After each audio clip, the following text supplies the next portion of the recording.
समझ लो, एक व्यक्ति अपने वेतन का 10% भोजन पर खर्च करता है और वह शेष भाग का 20% ईंधन पर खर्च करता है।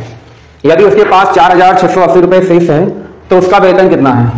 अच्छा ये बताओ कि यहां पर क्या उस व्यक्ति का वेतन हम 100 रुपए मान लें? बोलो, क्या यहां पे हम व्यक्ति का वेतन 100 रुपए मानेंगे?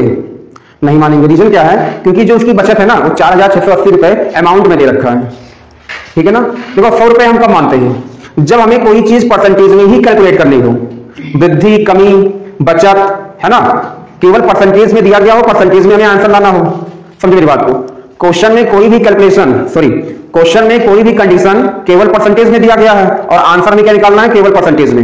ये लाइन याद रखना कि क्वेश्चन में केवल परसेंटेज में ही कंडीशन दी गई हो और आंसर भी हमें परसेंटेज में लाना है, तो वहां हम 100 रुपए मान लेते हैं और इजिली सॉल्व हो जाता है।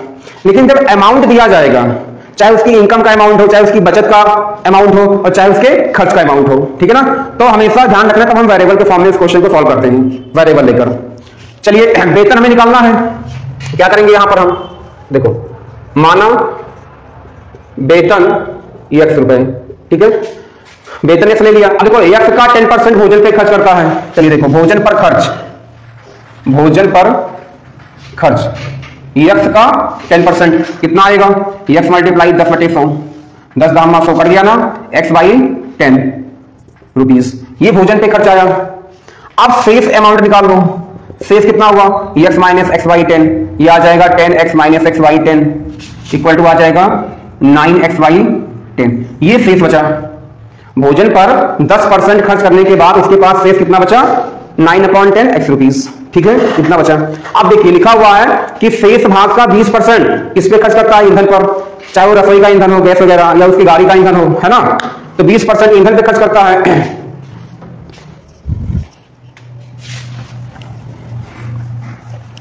चलो,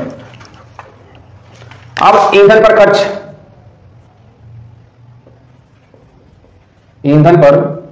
खर्च, तो शेष का 20% यानी कि 9x/10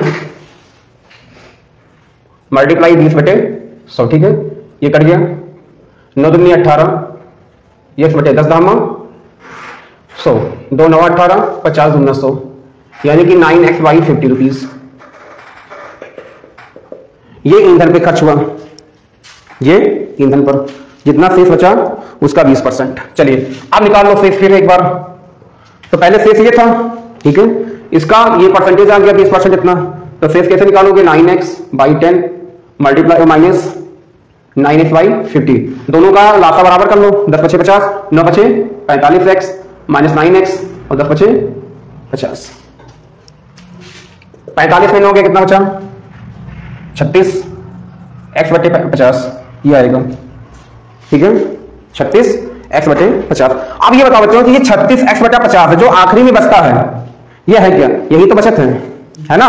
10% निकाल दिया हमने, फिर 20% निकाल दिया शेष का। अब जो बचा वो उसके पास अमाउंट के फॉर्म में बचा, और अमाउंट के रूप में कितना दिया गया? ये देखो बचत 4,680 रुपए।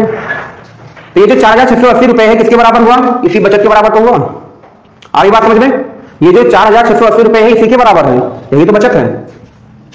अब क्या करना है? 36x/50 बराबर 4,680, x बराबर 4,680 गुणे 50 बटे कर दो 36।